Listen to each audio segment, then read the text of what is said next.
Hello everyone and welcome to Cody's Car Conundrum. I'm your host, Cody Wagner. Here we'll discuss everything related to the wide world of automobiles, including culture, news, games, interviews, and events. Without further ado, let's get on with the show. Hey everyone, welcome back to the show. It's almost the end of February, it's the 24th. It is the 24th, and if I'm correct, let me go check. This episode is going to mark the 160th episode. That's awesome. We're going long, been going since what? March of 2016. Been going since March of 2016, and we're almost going to have 160 episodes and nearly 7,500 downloads. Woohoo! Anyway, though, enough of that. Let's get on with the news. U.S. buyers are paying more than $44,000 on average for full-sized pickup trucks. Consumer Reports doesn't recommend these 6 models anymore. Don't really care about that at all. 1,000 horsepower 2018 spec Toyota Corolla drift car sells for $46,000. Ooh, that's a lot. That's a ridiculous amount for a Corolla, sure. But for a 1,000 horsepower drift car, that would be at the bargain bin in Dollar Tree for less than $1. That's crazy. Citroen C5 Aircross is betting on comfort and design to attract buyers. Fiat Fastback concept would look much better in Abarth spec. Toyota drops Euro spec 2019 Corolla performance and economy specs. And apparently a mega gallery. GM extends CT6 and Impala production until January 2020. Drops Volt and LaCrosse. Elon Musk certain Tesla's fully autonomous systems will be ready this year. Korea's 2020 Genesis G90 limousine is proper Gangnam style. Apparently it's been unveiled or something near enough to that degree. PSA to, and as in Peugeot Citroen, I don't know why it's PS and not PCA, but whatever. To produce an all-new 2020 Opel Mokka X in France and confirms EV variant. VW Golf GTI TCR priced from $34,135 in the UK. Deliveries to commence in March. Just to put that into perspective, that's near enough $38,000 here, almost 40 grand for a Golf. I'm not saying it wouldn't be brilliant to drive. I'm not saying it wouldn't be fun, but that's Scat Pack levels of money.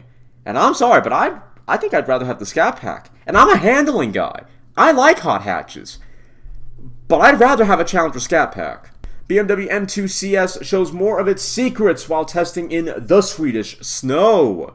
Washing your Honda Ridgeline might cause it to erupt in flames? Let's check that. We'll check that out actually in the second part, but anyway. Tesla preparing to launch leasing options for the Model 3. Talks over fuel economy standards breakdown in the US. Bugatti reminds us of the story of the legendary Type 57 SC Atlantic. Rivian files patent for removable auxiliary battery that sits in a pickup's bed. Ford investigating overestimated gas mileage and emissions claims. Cadillac's Blackwing twin turbo V8 comes to the $97,000 CT6 Platinum. Tesla Model 3 loses Consumer Reports recommendation over reliability issues. Production spec rough CTR anniversary coming to Geneva. Can the Bugatti Chiron impress a NASA astronaut? I guess it's a video, so I haven't watched it yet. BMW and Daimler join forces and invest $1 billion in Uber rival. Lego rights historical wrong, builds a 1967 Ford Mustang GT creator set. 2020 Chevrolet Corvette C8 Convoy braves the elements during California testing. Porsche Taycan Sport Turismo adds a dash of practicality and style. Production 2020 Audi e-tron Sportback looks less futuristic than the concept. 2020 Mercedes-Benz CLA enters production. European sales start in May. 2020 Volvo XC90 facelift breaks cover with Curve system and new software. Aston Martin says 003 hypercar will compete with LaFerrari and Senna. New Peugeot 208 revealed in leaked images ahead of imminent debut, and I love it. I really hope they make a 208 GTR some sport version, because I'd import that mess. Cupra Formentor concept previews high-performance hybrid SUV, and I firmly believe it's one of the best-looking things in the whole VAG product line, excluding Lambos and maybe some Audis. But But okay, it's the best looking normal car in all of Volkswagen and company, in all of Volkswagen and Friends' lineup, but across multiple brands. I think it looks fantastic. I do. I think it looks great. Hispano Suzuki Maguri HS1 GTC is a new supercar from an old brand. Woman awarded $37 million after Odyssey crash left her a quadriplegic. Honda appeals. Honda says it will vigorously appeal the decision as the Odyssey complies with federal safety standards. McLaren will launch 18 new cars by 2025, including the P1 successor we haven't actually been waiting for. Because, it's gonna be... We have the Speedtail. That's good enough. Nissan Altima recalled over rear doors that could open unexpectedly. Again. EU Automotive Association warns against Trump's proposed car tariffs. 2020 Nissan Juke will remain funky despite switch to new platform. As long as it's good. There's nothing inherently wrong with funky, but it has to be good. That's the problem. 2019 VW Multivan 6.1 heralds major tech update from Transporter family. I guess you could say they transported the tech. 2020 BMW X6M prototype lets us take a first peek inside. 2019 Mazda Speed 3 looks so good in this render, it hurts. Unfortunately, it's only a render, but I would like to see a Mazda 3 MPS. Mitsubishi teases Engelberg SUV again, announces Euro-spec L202 for Geneva. Geely's GE11 global electric sedan revealed in official and leaked photos. 2020 Porsche 911 GT3, take a look at that rear wing and wow, that's a wing. That is properly a wing. Renault details Geneva show stand will bring new Clio, Twingo, and special Dacias. Porsche might be developing a 6-cylinder Boxster for the masses. I hope so. Ferdinand Peach's, sorry if I got your name wrong, son joins the automotive world with Mark Zero concept. I really, really, really like that. It's kind of got the shoulder lines of almost like a Viper, almost like a Gen 5, with the kind of stout shoulders, and it's kind of got that camtail sort of rear end, so the sides of the car, they sort of extend past where the actual rear end and the taillights are, and the sides of the bodywork fold under that area. I don't know, it looks great. It looks great, I really like it. Well, the rear end, this shot does, the rear three-quarter shot. German prosecutors target Daimler with new diesel probe. Oh no. Well, I say oh no, then again, I don't really care for Daimler because they gave Chrysler the short end of the stick, to put it that way. Lyft first ride-hailing firm to launch IPO in the week of March 18th. 2019 Mazda 3 hatchback launched in the UK from £20,595. New Audi SQ5 diesel unveiled with 342 horsepower mild hybrid TDI. New Mercedes AMG A45 will be available in 383 horsepower and 416 horsepower versions. Hyundai teases spicier Tucson N-Line and new hybrid powertrain. Ooh, I'd like to see that. Kia's new electric concept promises futuristic looks and lots of performance. Peugeot 508 Sport engineered concept has all-wheel drive and does 0 to 100 kilometers in 4.3 seconds. Mercedes confirms SLC/SLK's death, and we bid our farewells. It's not a bad small convertible, but I never really cared for the SLK. And you could argue that I should, because that car was the basis for the Crossfire, hardtop and convertible, but I think the 90s one's probably my favorite, because I think that looks the best. It just needs an AMG version, and it'll be perfect. Anyway, I hope you all enjoyed. I will see you all after the break. Are you uninsured or underinsured? Can't afford the high premiums of health insurance? Would you like to save money on your out-of-pocket cost for dental and medical bills? If you answered yes to any of these questions, request more information at http://www.ownyourhealthcare.com/alternative-healthcare-solutions or call Dr. Taffy at 303-576-0670. Our plans are available in 42 states. We are back once again. Lamborghini Trono is a cross between Torzo Milano and a Huracan, and I mean, it looks interesting, but to me, it's just a big mess. It's a big mess. Next, Lexus IS might get the Supra's BMW-sourced straight 6. Overfinch claims its Range Rover body kit is minimalist. We absolutely beg to differ. I mean, it might be minimalist for Overfinch, and certainly when compared to other body kits, but I'm not so sure I'd call it minimalist. Chevy's Vehicle Locate app will send automated text when you arrive and leave a destination. Netflix's new F1 series promises a proper behind-the-scenes look. Volvo's Made in the USA S60 is coming to Europe. Let's look at this 208. Ooh. Okay, not a big fan of the dash. I kind of like the steering wheel. It's very futuristic looking. Rest of it, though, or the rest of the interior, though, not really. It's almost, it's too complicated. It looks like a design study. And not to say that design studies are bad, but it just, to me, it looks too much like a concept. Like someone took a concept and said, yeah, let's go overboard. Let's go overboard with this because we can. Not really a fan. Time to get on to a Nissan article, or Nissan recall, I should say. 2 years ago, Nissan called back certain 2015 to 2017 Altima sedans in the US over a very serious concern: rear doors that could open without any warning while the vehicle was on the move. Now, they're recalling the exact same batch because of the same problem.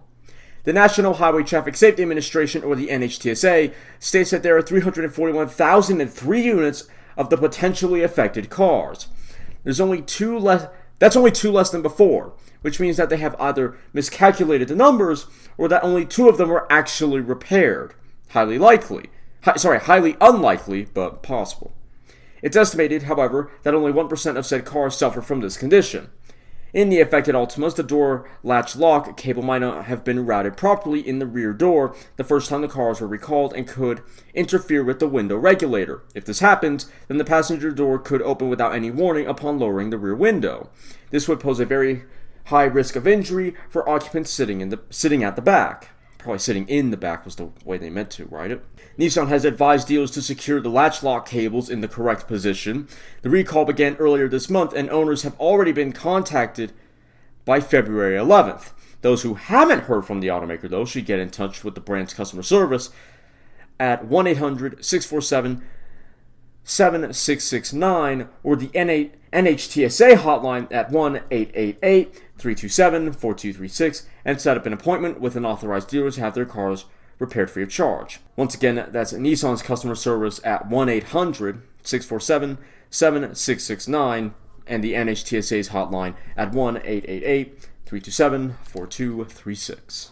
Ooh. Sorry, I'm looking at that peach car. I'm sorry if I got your name wrong again. I really like that. That's it's almost like in a way, I kind of feel like it's almost like a modern Volvo P1800. Not as much as Volvo's actual P1800 revival concept thing, but I'm getting a similar sensation from looking at that, or a similar, I hate to say the word, but vibe from looking at that. In fact, give me a second, I need to look up, I don't think vibe's going to be in Thesaurus, but I hope it is. Let's see.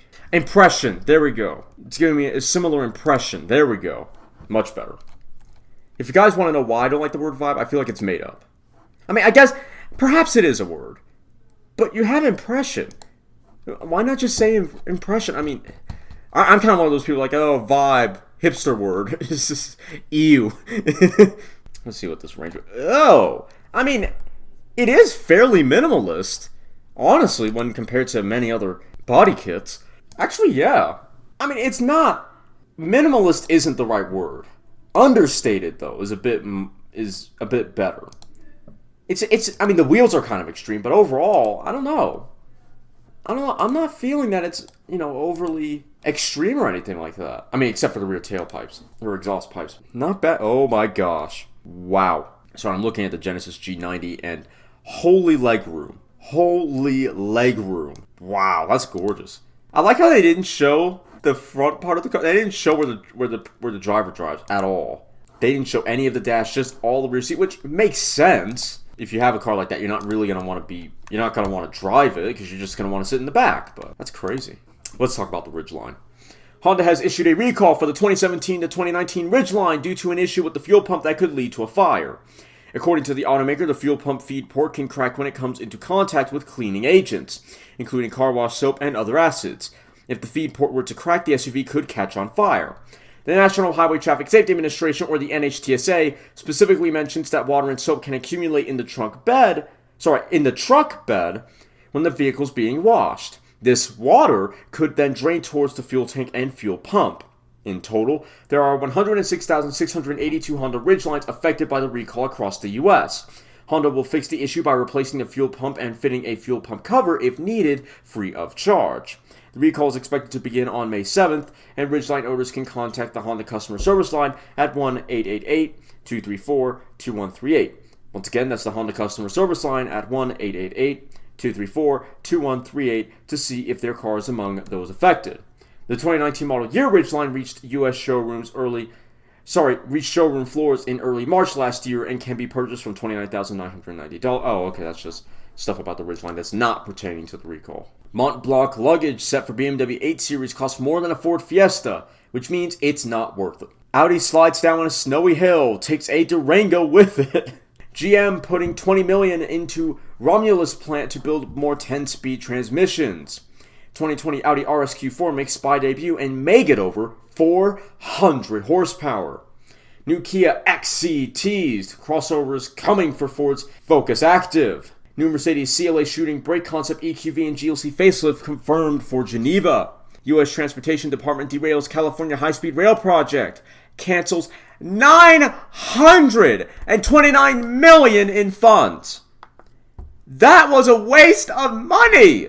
The state of California wanted to finish building a 520 railway system by the year 2033. Hopefully we haven't just lost $929 million in dollars. And, they're going to get rerouted somewhere, but good grief. Alfa Romeo officially confirms something new for Geneva. Honda could build the next generation Civic hatchback in the US. Enhance the looks of your Audi with the new Vorsprung and Black Edition packs. Kinda lame. 2019 Jeep Wrangler gains 4-cylinder petrol option in the UK. EU imposes a 30% reduction in truck CO2 emissions by 2030. The plan will be reviewed again in 2022, and an interim 15% reduction has been set for 2025. And everyone complains that, and everyone says that, cars are the reason for global warming and blah, blah, blah, we need to do that. Yet they're reducing, I don't know the full context of this, and I will read it, but they're reducing truck CO2 emissions by 2030. How is that supposed to help? That just undermines saving the earth. Anyway, I'm going to stop here. I'll see you all after the break. The first thing will be that article. Are you uninsured or underinsured? Can't afford the high premiums of health insurance? Would you like to save money on your out-of-pocket cost for dental and medical bills? If you answered yes to any of these questions, request more information at http://www.ownyourhealthcare.com/alternative-healthcare-solutions or call Dr. Taffy at 303-576-0670. Our plans are available in 42 states. Hey, we are back. Once again, let's see. Hold on. I thought I had another recall. Okay, I don't have another recall. Oh, right. That's what I said I do. All right, let's read that article. The European Union has agreed to reduce emissions of CO2 from new trucks and buses by 30% by the year 2030. Reuters reports that the European Parliament and the Council agreed to the changes in the early hours of Tuesday morning. In a statement, the European Commission said they will set an interim target of 15% reduction in CO2 emissions by 2025 and confirmed that incentives will be offered to manufacturers building low and zero emissions trucks. Moreover, the 2030 target will be reviewed in 2022. For the first time, binding CO2 reduction targets for trucks at the EU level, including a clear stimulus for zero and low emission trucks, Green lawmaker Bas, I'm not even going to try and say your last name, sorry, said that person. The EU doesn't currently have limits on emissions from heavy-duty vehicles, despite the fact that it agreed to reductions in emissions for passenger cars and vans in December. The bloc of 28 countries aims to slash greenhouse emissions by at least 40% below 1990 levels by 2030 as part of the Paris Climate Accord. Trucks make up less than 5% of the vehicles on the road, but account for 22% of vehicle emissions, environmental campaigners say. The European Automobile Manufacturers Association replied that if the EU really wants to encourage truck manufacturers to build zero-emissions vehicles, they have to improve charging and refueling infrastructure, which currently supports very few commercial vehicles that are electric or run on hydrogen. Refueling stations for trucks powered by natural gas are also hard to come by. Oh, okay. So they're actually doing good. So they're saying, wow, okay, boneheaded moment by me, but so they're actually saying that we need to reduce the emissions made by trucks. Not that we're going to reduce not that we're going to make the requirements easier to hit. That's not what they're saying. Okay, that's good. The EAMA, the European Automobile Manufacturer, that stuff, they are right. They have to get the infrastructure. And that's what really bugs me about a lot of this stuff. About a lot of this kind of, we got to save the planet, whatever. It's like, okay, fine, but you got to make the infrastructure. You can't just make the cars and then not have the infrastructure, because that's not going to go well. You're gonna have too many cars and not enough energy to go around. So people aren't going to buy those cars. They're just going to buy what they've been buying in bulk, or at the very least, they'll just be buying the mass majority of what they've been buying for the last 100+ years. Gasoline vehicles.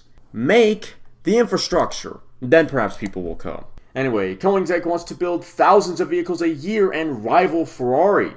Skoda Vision IV concept interior previewed ahead of Geneva debut. Sauber F1 will lend its expertise to Alfa Romeo's road cars, or maybe not. Honestly, I don't really care. I mean, look at how the Giulia and the Stelvio turned out. They turned out fine without, Sauber's help, so I don't really care. Aston Martin's son of Valkyrie hypercar will do the Norse gods proud. Mercedes sends off SLC with new final edition. Is it the end of an era? Ford's South American shakeup includes plant closure, end of commercial truck business. That's a shame. That's a darn shame. Especially considering we just got that new Ford commercial vehicle that's essentially based on a truck from more than 10 years ago. Devil 16 Extreme hypercar with up to 5,007 horsepower has a 2-year waiting list and is also completely fake. 2020 Ford Escape to have 3 engines, including a 3-cylinder engine. Your Audi will now tell you how fast to go to avoid red lights. Basically, your Audi's going to condone a level of speeding. $35,000 Model 3 with standard battery vanishes from Tesla's website. 2019 Model 3 first reviews are in and they praise its handling and quality. This is Peugeot's new pickup truck from China, a remastered Chang'an. The headlights look like they're from a Colorado. That's what they look like. These are Britain's most stolen and recovered vehicles in 2018. Speedcore's 1970 Dodge Charger Tantrum is a 1,650 horsepower 9-liter Devil looking for a home. Electric Volvo trucks become a reality as first customer deliveries begin. Tesla slams into infinity after running red light at 128 miles per hour. Ferrari 488 Pista shows who's the boss on track against GT3 RS and 600 LT. I'm surprised it beat out a GT3 RS. Kia starts production of new 2020 Telluride in Georgia. GM investing $36 million, at Lansing Delta Township for future crossover production. Audi e-tron conquers steep ski slope thanks to additional motor and studded tires. BMW bringing new 7 Series 330e, X5, X-Drive 45e, and more to Geneva, and all of those are, the X5 one is a mouthful. They really need to slim the names down. Good grief. Car sales decline in China for 7th straight month. Daimler and BMW to launch joint mobility company on February 22nd. Subaru Visiv Adrenaline concept looks like a Boltley-style compact SUV. Citroen Ami 1 concept is an all-electric 4.2 rival.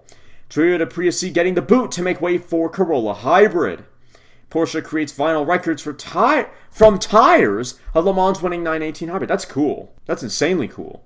Tesla's romance mode will make you hot under the collar. Tesla gets romantic, turns on the fireplace, and puts on Marvin Gaye love songs. Are you serious? Oh my gosh. That's crazy. I love that, but that's insane. I think that's the kind of stuff that'll get more people into cars, especially kids. Well, not for kids, but still. Because, I kind of feel like, in part, people aren't getting, well, kids aren't getting into the automotive industry as such because it's kind of like to me, the automotive industry doesn't stretch much outside of pop culture. Or outside of its own culture. And what I mean by that is, there's a bunch of obscure and not so obscure references within the motoring world, but outside of the motoring world, they might as well be the most obscure references known to man, outside of Top Gear. And the great thing about Top Gear is it was like a pop culture version of the automotive industry. Just nerdy enough to get car guys interested, but interesting enough and pop culture enough to get normal people interested. Because it was about the cars, yeah. But they did sort of non-car-ish stuff with the cars. Or they didn't do traditional stuff with the cars.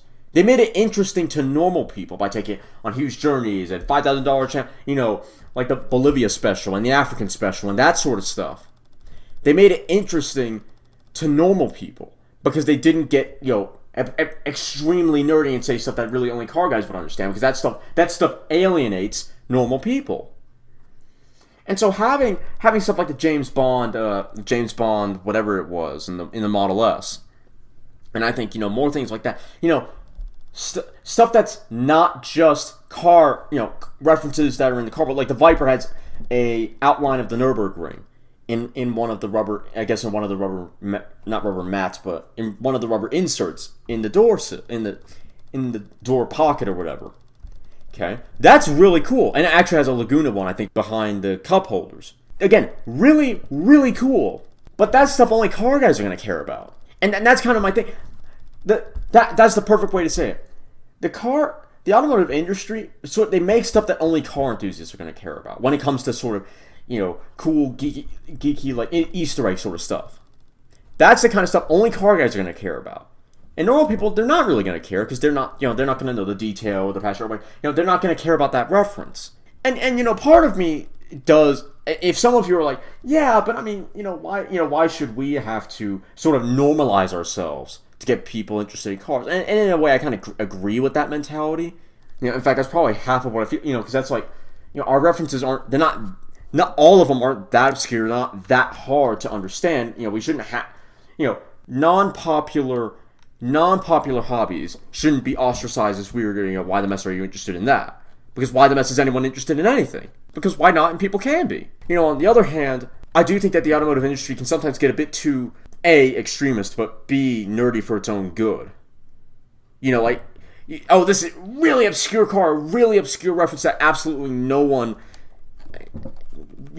relatively normal car enthusiasts and general populace alike are going to understand. The automotive industry, I'd say, is pretty approachable. But that's speaking as someone who's in it and is fairly knowledgeable. I don't know how approachable or unapproachable the automotive industry is, but perhaps it could be more approachable. Because people are like, oh, hey, look at the Batmobile. Car guys are interested in, Batmobile stuff or Christine. Okay? But to the rest of us, we're like, we don't care. Batmobile's cool, sure. Christine, okay, cool flick about a haunted car that kills people. That's cool. But we're more like Steve McQueen, Fast and Furious. Although that's Baby Driver, the stuff that's actually the stuff that's actually about cars, not just stuff that features a cool car in it. Because that's what Batman is. Okay, it's not about the car. That just features a cool car in it, or Speed Racer, and that's me, or Initial D, or whatever. When it comes to car enthusiast entertainment, we're not. And I'm not saying that some of us don't like Batman, but what I'm saying is I don't think a good portion of us are necessarily going to care about something just because it has a cool car in it, this side of James Bond. We care more about if the car's is part of the story, or, something that involves the car more in the actual story plot, whatever, than just being a means of transportation, i.e. the Batmobile. That has gadgets and stuff, but no one really cares about Batman for his Batmobiles. They care about Batman because he's Batman, and that's kind of the difference. And I think that might be where there's misconception. Because normal people are like, oh, that looks like a Batmobile, and that kind of stuff. And I'm like, oh, you normie. It's like that. That's such a boring comparison. I'm not saying there aren't cool Batmobiles, certainly, and there are a lot of car guys that like the Batmobile.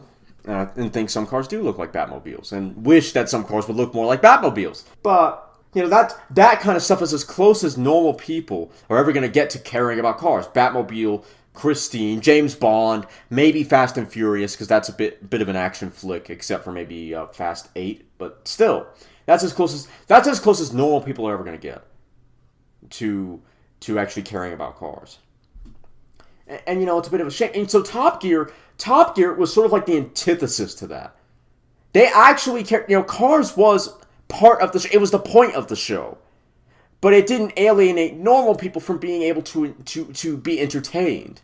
But they were entertained through cars, but not in an extremely, as I suppose Jeremy would say, in a car-borish kind of way. It streamlined cars to make it, I'd say, A, more interesting to normal people. Not that cars aren't interesting, but you know what I mean. And make it more accessible to normal people. And that's kind of a shame. Sort of as with anything, if it's new, you're not really going to want to get into, some people anyway, I think the majority, but there's definitely going to be a good subset of people that want to get into the nitty-gritty. But, other people are like, okay, well, let's just see how this goes, and then I'll start learning more and more and more about it. And Top Gear was a very approachable way to do that. Enough information, enough technical for normal people to actually learn something about cars, whether true or not. But still, the point of it was just enough about cars to please car guys. And that's what was great. And so, unfortunately, outside of Jeremy, James, and Richard being a huge part of the show, and I think that's why some people dropped it, I think the new Top Gear, as much as I appreciate the fact that they're getting nerdier, because I prefer that, I think that will push some people away. Because now it's more about the cars, more and more about the cars, and perhaps a little bit less about, Grand Tourish style shenanigans. And like I said, it's a darn shame. Striking that balance between making a show car-centric enough to please car guys, but not so much to where it's going to bore normal people is not an easy balance. But I think Top Gear really had a brilliant mix due to the presenters, really, because they knew how to, they were interesting enough as people to make you want to watch. And they also didn't get too far gone, except for James May. Actually, he did. It was perfectly car-centered enough to keep car guys happy, and normal enough to be approachable to the mass subhumans to watch without getting completely bored. Anyway, I guess that's it for my rant today. I hope you all enjoyed. I will see you soon. And if you're listening or watching on YouTube, don't forget to like, comment, share, and subscribe. And if you do subscribe, hit the little notification bell. That way you'll be notified of all my uploads. Thanks for listening. I'll see you soon. You've just listened to me probably ramble about some cars, if I'm being honest. If you've enjoyed me passionately talking about lumps of metal on wheels, then why don't you follow me on Twitter at CodyCar, CONUNDRM, or check out my website, www.codyscarconundrum.com, for articles and other car-related content. If you have any questions or would like to become a sponsor, send an email to drtaffy777@gmail.com and put sponsor in the subject line. Make sure to follow me here or any other platform so you don't miss out on more full throttle content. Thanks for listening. I'll see you all in the next episode.